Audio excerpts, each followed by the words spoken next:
ಇನ್ನ ಪಾಕಿಸ್ತಾನ್ ಜಿಂದಾಬಾದ್ ಘೋಷಣೆ ಕೂಗದಂತಹ ಒಂದು ಪ್ರಕರಣ ಏನಿದೆಯಲ್ಲ, 3 ಆರೋಪಿಗಳನ್ನ ಈಗಾಗಲೇ ಪೊಲೀಸರು ಬಂಧಿಸಿದ್ದಾರೆ. ಈಗಾಗಲೇ ಆರೋಪಿಗಳನ್ನ 2 ದಿನಗಳ ಕಾಲ ಕಸ್ಟಡಿಗೂ ಕೂಡ ನೀಡಲಾಗಿದೆ. ಬೆಂಗಳೂರಿನಲ್ಲಿ ಗೃಹ ಸಚಿವ ಡಾಕ್ಟರ್ ಜಿ ಪರಮೇಶ್ವರ್ ಈ ಬಗ್ಗೆ ಮಾತಾಡಿದ್ದಾರೆ. FSL ವರದಿ ಬಂದ ಬಳಿಕ ನಾವು ಕ್ರಮಗಳನ್ನ ಕೈಗೊಳ್ಳುತ್ತೀವಿ ಅನ್ನೋ ಒಂದು ಮಾತುಗಳನ್ನ ಹೇಳಿದ್ದಾರೆ. ಅವರು ಹೇಳ್ತಾರೆ, ಹೌದು, ಅವರೆಲ್ಲ ಹೇಳ್ತಾರೆ. ಕಾನೂನು ಅನ್ನೋದೊಂದು ಇದೆಯಲ್ಲ, ಕಾನೂನಿನ ಪ್ರಕಾರ ಏನ್ ಮಾಡಬೇಕು ಅದೆಲ್ಲವನ್ನು ಮಾಡ್ತೀವಿ. ಬಾಂಬ್ ಬ್ಲಾಸ್ಟಿನ ಬಗ್ಗೆ ಈಗಾಗಲೇ NIA ಬಂದಿದ್ದಾರೆ. NIA ಯಾವುದು UAPA ಕೇಸಸ್ ಅಲ್ಲಿ ಆಟೋಮ್ಯಾಟಿಕ್ ಆಗಿ ಕೇಂದ್ರ ಸರ್ಕಾರಕ್ಕೆ ಬರುತ್ತದು. ಅಂದ್ರೆ NIAಗೆ ಬರುತ್ತೆ ಅಥವಾ CBI, NIA ಏಜೆನ್ಸಿಗಳು ತಗೊಳ್ತಾರೆ. ಅದರಿಂದ NIA ಬಂದಿದ್ದಾರೆ, ಅವರಿಗೆ ಹಸ್ತಾಂತರ ಮಾಡ್ತಾರೆ ನಮ್ಮ ಪೊಲೀಸ್ನವರು. ಮತ್ತೆ ಜೊತೆಗೆ ಇವರು ಇಬ್ರು ಸೇರ್ಕೊಂಡು ಇನ್ವೆಸ್ಟಿಗೇಷನ್ ಮುಂದುವರಿಸಬೇಕು ಅಂತ CCB ಮತ್ತು NIA. ಯೋಗೇಶ್ ಎಕ್ಸಾಟಿಕ್ ವೆಜಿಟೇಬಲ್ ಕೃಷಿಯಲ್ಲಿ ಎಕರೆಗೆ 5 ಲಕ್ಷ ಗಳಿಸ್ತಿದ್ದಾರೆ. ನೀವು ಕೂಡ ಅವರಿಂದ ಕಲಿಬೇಕಾ? ಅವ್ರ ಜೊತೆ ವಿಡಿಯೋ ಕಾಲ್ ನಲ್ಲಿ ಮಾತಾಡಬೇಕಾ? ಈಗಲೇ ಫ್ರೀಡಮ್ ಆಪ್ ಡೌನ್ಲೋಡ್ ಮಾಡಿ. ಇಬ್ರು ಕೂಡ ಜಂಟಿಯಾಗಿ ಇನ್ವೆಸ್ಟಿಗೇಷನ್ ಮಾಡ್ತಾರೆ. ಅದು ಗೊತ್ತಿಲ್ಲ. ನಮಗೆ ಸಿಕ್ಕಿರೋ ಮಾಹಿತಿಗಳನ್ನು ಕೂಡ ಅವರ ಜೊತೆಯಲ್ಲಿ ಹಂಚ್ಕೊಳ್ತಾರೆ.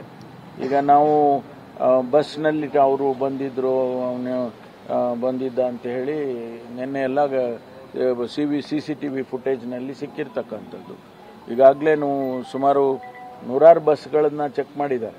ಎಲ್ಲಿ ಅವನು ಬಂದಿದ್ದ, ಹೇಗೆ ಬಂದಿದ್ದ, ವಾಪಸ್ ಹೋಗುವಾಗ ಹೆಂಗೆ ಹೋದ, ಅದೆಲ್ಲ ಡೀಟೇಲ್ಸನ್ನು ನಾನು ಹೇಳಕ್ ಹೋಗೋದಿಲ್ಲ. ಆದರೆ ಒಟ್ಟಾರೆ ಈಗ NIA ಅದನ್ನು ಅರೆಸ್ಟ್ ಮಾಡಿದ್ದಾರೆ. ನಾನು ಪದೇ ತಮಗೆ ಹೇಳ್ತಾ ಇದ್ದೆ, FSL ರಿಪೋರ್ಟ್ ಬರಲಿ, ಅಧಿಕೃತವಾಗಿ ರಿಪೋರ್ಟ್ ಬಂದ ಮೇಲೆ ನಾವು ಆಕ್ಷನ್ ತಗೊಳ್ತೀವಿ ಅಂತ ಹೇಳ್ತಾ ಇದ್ದೆ. ತಾವೆಲ್ಲ ಯಾವಾಗ ಬರುತ್ತೆ ಏನು ಹಾಗೆ ಅಂತ ಹೇಳಿ ಕೂಡ ಹೇಳ್ತಾ ಇದ್ರಿ.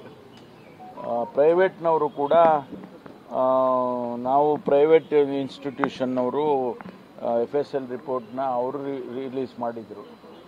ಆದರೆ ನಾನು ಅದನ್ನು ಅಧಿಕೃತ ಅಂತ ಹೇಳಿ ನಾವು ಪರಿಗಣಿಸೋದಿಲ್ಲ. ಯಾಕೆಂದರೆ ನಾವು ಅವರಿಗೆ ಯಾವುದೇ ಸರ್ಟಿಫಿಕೇಷನ್ ಮಾಡಿಲ್ಲ. ನಮ್ಮದೇ FSL ರಿಪೋರ್ಟನ್ನು ನಾವು ಆಧರಿಸಿ ಅದರ ಆಧಾರದ ಮೇಲೇ ಇವತ್ತು ನಾವು ಅರೆಸ್ಟ್ಗಳನ್ನು ಮಾಡಿರ್ತಕ್ಕಂಥದ್ದು.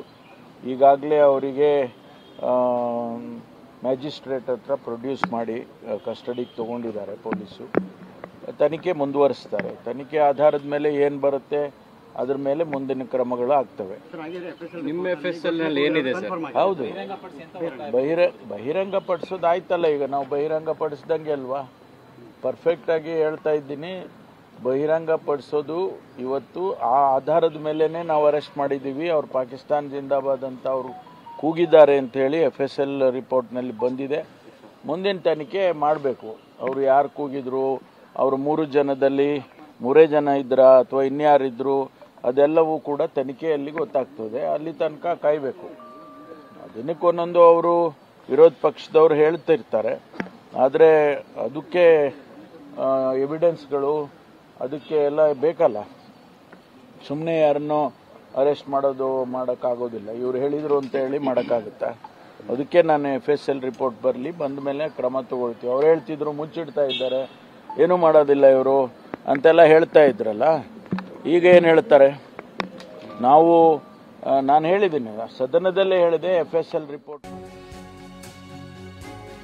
ಇನ್ನು ಸರ್ಕಾರಕ್ಕೆ ಮುಜುಗರ ಆಗೋ ಪ್ರಶ್ನೆ ಏನಿದೆ?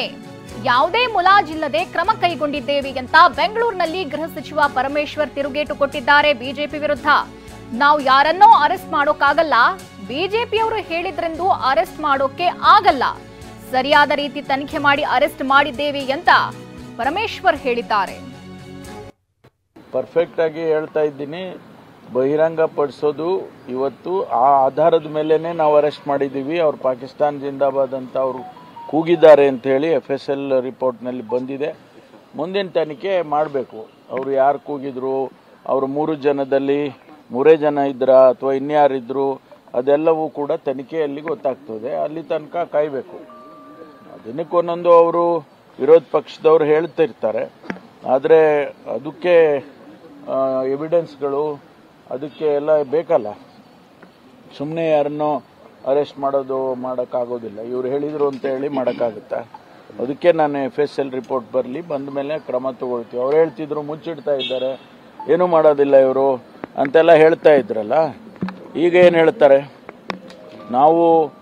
ನಾನು ಹೇಳಿದ್ದೀನಿ, ಸದನದಲ್ಲೇ ಹೇಳಿದೆ, FSL ರಿಪೋರ್ಟ್ ಬರಲಿ, FSL ರಿಪೋರ್ಟ್ನಲ್ಲಿ ಪಾಸಿಟಿವ್ ಆಗಿ ಬಂದರೆ ಕ್ರಮ ತಗೊಳ್ತೀವಿ. ಯಾರದೇ